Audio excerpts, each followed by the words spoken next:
Bonjour à tous et bienvenue. Si vous êtes nouveau ici, abonnez-vous pour fortifier votre foi au quotidien. Que ce moment d'écoute soit une source de bénédiction pour votre vie. Dimanche dernier, nous méditions sur le récit de la traversée. Nous disions que cette traversée symbolisait ce voyage qu'est notre vie. Un voyage qui traverse la solitude pour aboutir à la communion. Un voyage qui traverse la peur pour aboutir à la paix. Et surtout, un voyage qui traverse l'incrédulité pour aboutir à la foi. Nous célébrons aujourd'hui le 20e dimanche ordinaire de l'année liturgique A. L'intégration des païens au sein du peuple de Dieu, tel est le thème qui relie la première lecture et l'évangile.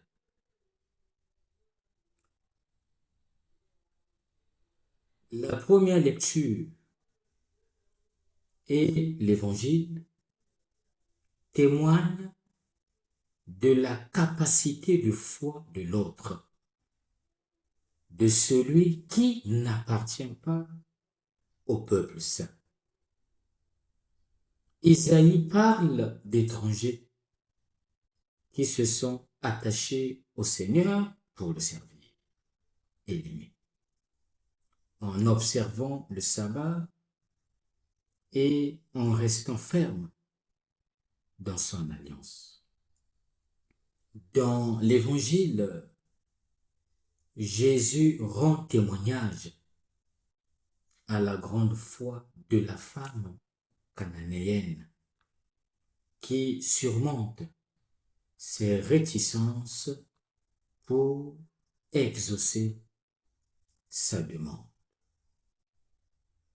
Jésus exprime son émerveillement face à la foi de cette femme qu'il qualifie de grande, alors qu'il avait fait remarquer aux disciples, sans doute avec regret, que leur foi était faible, qu'ils étaient des hommes de peu de foi.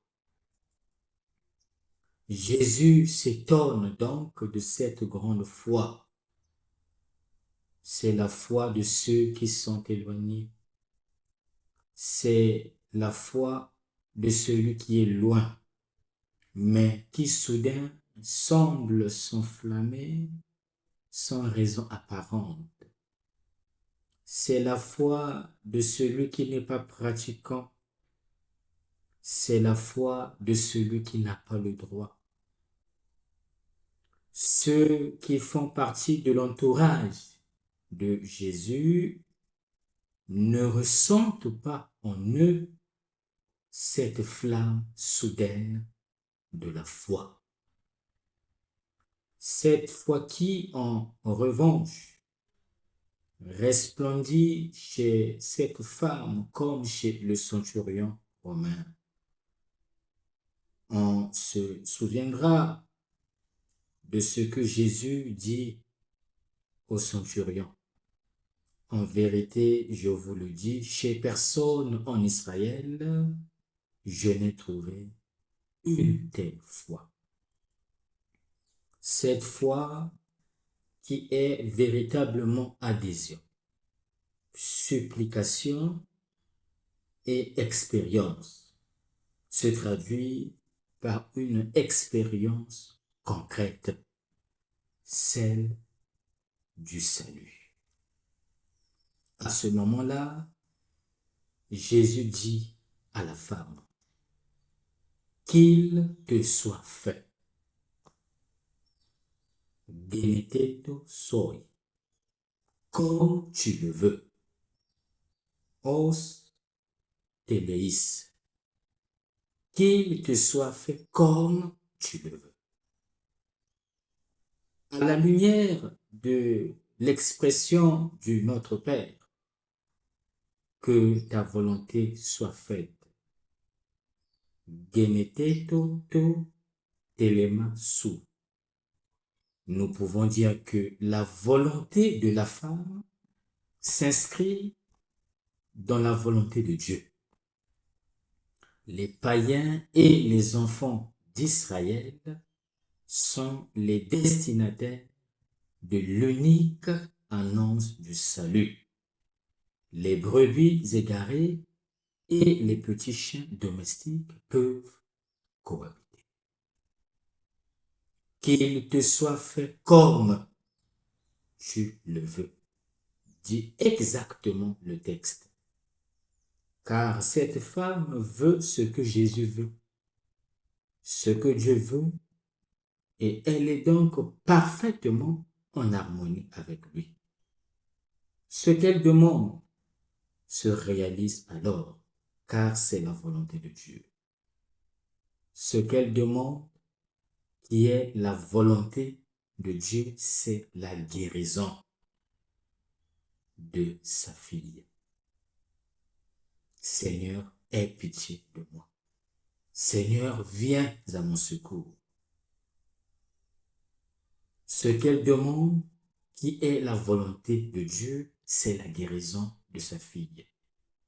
La guérison. Le rétablissement de la vie de cette femme en cet instant de foi, en cet instant de prière, en cet instant où Dieu se rend présent et guérit. À travers ce récit, Jésus veut nous exhorter à grandir dans la foi, c'est-à-dire cette foi mûre, celle qui est capable de déplacer des montagnes, celle que Jésus veut susciter chez la Cananéenne et en nous. C'est une toute autre histoire. La femme cherche Jésus pour lui arracher une guérison. Mais Jésus l'accompagne dans un pas important et décisif. C'est le pas de la confiance et de l'abandon. En ces temps difficiles, nous avons besoin de redécouvrir la force de la foi, la capacité de faire confiance et de nous en remettre entre les mains de celui qui, par amour, s'est remis entre les mains de tous pour pardonner à tous sans tenir compte de la couleur de la peau, des comptes en banque, ni des diplômes. Femme, ta foi est grande. Aujourd'hui, le Seigneur prononce cette phrase à notre égard. Peuple de Dieu, ta foi est grande. Que le Seigneur augmente en nous la foi et qu'il nous accorde la grâce d'adhérer à son évangile. Bon dimanche à tous.